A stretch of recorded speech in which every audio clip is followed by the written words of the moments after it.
নমস্কার, আমি বিশ্বজিৎ। শান্তি বাস্তুতে আপনাদের স্বাগত। আজ বাস্তুর একটি নতুন কোণ নিয়ে আলোচনা হবে, ডিপ্রেশনের কোণ। হ্যাঁ, বাস্তুতে এমন একটি কোণ আছে যেখানে কোনো বাস্তুদোষ হলে বাড়ির মানুষগুলোর মধ্যে বা বাড়ির কোনো না কোনো সদস্যের মধ্যে ডিপ্রেশন লক্ষ্য করতে পারবেন। এই কোণটি কোথায়? না, ঠিক পশ্চিম দিক ধরুন, কম্পাস ধরে পশ্চিম দিক এবং উত্তর পশ্চিম দিকের ঠিক মাঝখানে WNW, এই কোণটিকে ডিপ্রেশনের কোণ বলে। এই কোণে যদি কোনো বাস্তুদোষ হয় তাহলে দেখবেন বাড়ির মানুষগুলো কেমন যেন সবসময় ডিপ্রেশনের মধ্যে, দুশ্চিন্তার মধ্যে আছেন। এছাড়াও যদি এখানে কোনো বাড়াবাড়ি রকমের কোনো বাস্তুদোষ থাকে তাহলে মানুষের মধ্যে সুইসাইড টেন্ডেন্সিও আসে। তাই এমন ধরনের কোনো রকম যদি সমস্যা আপনার পরিবারে বা বাড়িতে দেখতে পান বা এমন ধরনের কোনো সমস্যা লক্ষ্য করতে পারেন, তাহলে আপনারা এই ঠিক পশ্চিম দিক এবং উত্তর পশ্চিম দিকের ঠিক মাঝখানে এই ডিপ্রেশনের কোণ লক্ষ্য করুন, দেখুন এখানে কোনো বাস্তুদোষ আছে কিনা। এবার আমরা আসি কি কারণে এই স্থানে বাস্তুদোষ হতে পারে। প্রথমে রঙের কথা নিয়ে আসি। রং, আপনি যদি এই দেয়ালে দেখেন বা এই স্থানে দেখেন অতিরিক্ত কালো রং আছে, খুব ডিপ লাল, পিঙ্ক বা অরেঞ্জ কালার আছে, বিশেষ করে যদি কোনো সবুজ গাছপালা বা সবুজ রং থাকে, তাহলে অতিরিক্ত ডিপ্রেশনের সমস্যায় আপনার পরিবারের সদস্যরা ভুগতে পারেন।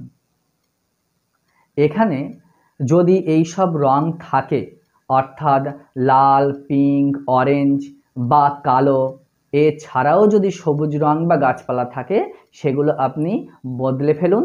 এখানে রং হিসাবে আপনি হলুদ, সাদা, মিল্ক হোয়াইট বা অফ হোয়াইট খুব ভালো। আপনারা সেই রঙগুলো পাল্টে ফেলতে পারেন। যে রঙগুলো বললাম সেই রঙগুলো আপনারা সেখানে করতে পারেন, তাহলে এই কোণটি অনেকটাই রঙের দিক থেকে ব্যালেন্স হবে। এবার আসি কিচেন নিয়ে। যদি এই WNW বা ডিপ্রেশনের কোণে কিচেন থাকে, কিচেন মানে ফায়ার এলিমেন্ট। এর আগেও বলেছি লাল, অরেঞ্জ, পিঙ্ক কালার যেমন ডিপ্রেশন দেবে এখানে, তাহলে আগুন সরাসরি ফায়ার আসছে সেটাও একই রকম সমস্যা করবে, এমনকি সমস্যা আরও বেশি বাড়িয়ে দেবে। অর্থাৎ ডিপ্রেশনের কারণে যেমন মুড অফ থাকবে, তেমনি হঠাৎ হঠাৎ রেগে যাওয়ার প্রবণতা খুব বাড়বে, নার্ভের সমস্যাও হতে পারে। এমনকি এই কোণে ফায়ার এলিমেন্ট অতিরিক্ত আসলে আপনার হাই প্রেশার হতে পারে। তাই এই কোণটিতে যদি গ্যাস ওভেন থাকে, রান্নাঘর থাকে, তাহলে গ্যাস ওভেনের নিচে আপনি হলুদ রঙের মার্বেল বসান, আর না হলে হলুদ রঙের স্টিকার বা ওয়ালপেপার দিন, তার ওপরে গ্যাস ওভেনটি বসান, দেখবেন অনেকটাই আরাম পাবেন। এরপরে আমরা এই WNWতে বা ডিপ্রেশনের কোণে টয়লেট সম্পর্কে জেনে নিই। এই স্থানে যদি টয়লেট থাকে, অর্থাৎ টয়লেট প্যান্ট যদি এই ডিপ্রেশনের কোণে বা WNWতে আসে, তাহলে বেশ ভালো। কেন? কারণ ডিপ্রেশন রিমুভ করবে। টয়লেট কি করে? টয়লেটে যা দেবেন তা ফ্লাশ আউট হয়ে যাবে। তেমনিভাবে এই ডিপ্রেশনের কোণে যদি টয়লেট আসে, তাই টয়লেটের অ্যাক্টিভিটি অনুযায়ী ডিপ্রেশন ফ্লাশ আউট হতে শুরু করবে এবং আপনার ডিপ্রেশন থেকে রিলিফ পাবেন। যদি দেখেন আপনি বা আপনার পরিবারের কেউ ডিপ্রেশনে ভুগছে বা অত্যাধিক মানসিক চাপের মধ্যে আছেন দীর্ঘদিন ধরে, কারণ খুঁজে পাচ্ছেন না, কোনো কারণ নেই, অথচ আপনি মানসিক অস্থিরতা বা মানসিক চাপ অনুভব করছেন, ডিপ্রেশন অনুভব করছেন, তাহলে দেখুন আপনি এই ডিপ্রেশনের কোণে অর্থাৎ WNW এই কোণে শুয়ে আছেন না তো? এখানে আপনার বেডটা নেই তো? আপনি কম্পাস ধরে চেক করে দেখুন। যদি এখানে আপনি প্রতিদিন ঘুমান বা এখানে আপনার বেড থাকে যেখানে আপনি প্রতিদিন শোন, তাহলে দেখবেন ডিপ্রেশনের সমস্যা আপনার জীবনে বেড়েই চলবে। যতই ওষুধ খান, যতই আপনি নিজেকে ফ্রি রাখার চেষ্টা করুন, তবুও একটা মানসিক চাপ অনুভব আপনি করবেন। এক্ষেত্রে কিভাবে সমাধান করবেন? আপনি বেডটাকে সেখান থেকে সরিয়ে দিন, সরিয়ে উত্তর দিকের দেয়ালে দিন, দেখবেন অনেকটাই রিলিফ পাবেন। তাছাড়া যদি বেড সরানো একেবারেই সম্ভব না হয়, তাহলে আপনার মাথা থেকে অর্ধেক বডি এই ডিপ্রেশনের জোন থেকে বার করে শোয়ার চেষ্টা করুন। আপনি কম্পাস ধরে দেখে নিন যে ডিপ্রেশনের কোণ কত পর্যন্ত পড়ছে, সেইখান থেকে সরিয়ে আপনার মাথাটা বা বুকের নিচ পর্যন্ত আপনি ডিপ্রেশনের কোণ থেকে বার করে দিন। দেখবেন অনেকটাই আরাম পাবেন।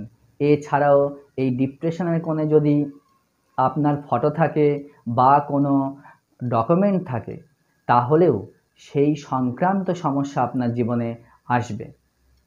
এরপর আমরা জেনে নিই এই WNW বা ডিপ্রেশনের কোণে ঠাকুরঘর থাকলে কি সমস্যা হতে পারে। এই স্থানে ঠাকুরঘর না করাই ভালো।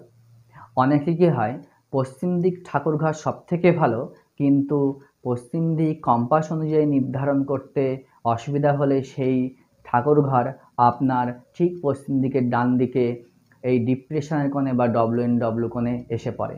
সেক্ষেত্রে আপনারা ঘরের ম্যাপ করে নিয়ে আপনারা এই WNW বা ডিপ্রেশনের কোণ থেকে বাইরে বার করে ডব্লুতে ঠাকুর রাখার চেষ্টা করুন, অর্থাৎ পশ্চিম দিকে, তাহলে অনেকটাই ভালো।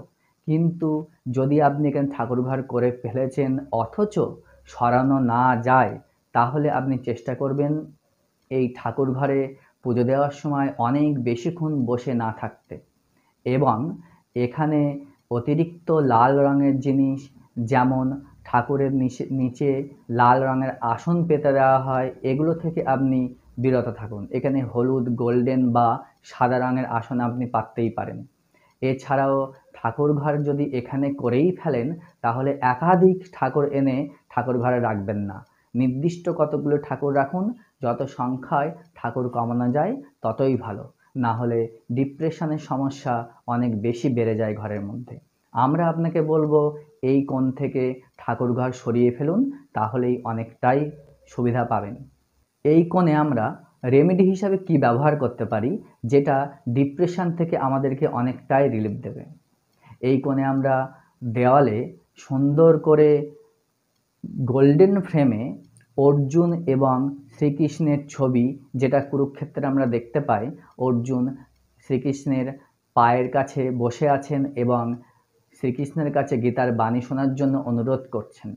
এই ছবিটা অনেকটাই আমাদের ডিপ্রেশন থেকে রিমুভ করে, কারণ কুরুক্ষেত্রে যখন অর্জুন ডিপ্রেশনের মধ্যে প্রবেশ করছিলেন, ঠিক সেই সময় শ্রী ভগবান তার ডিপ্রেশন থেকে মুক্ত করার জন্য বা রিলিফ দেওয়ার জন্য গীতার বাণী বলেছিলেন।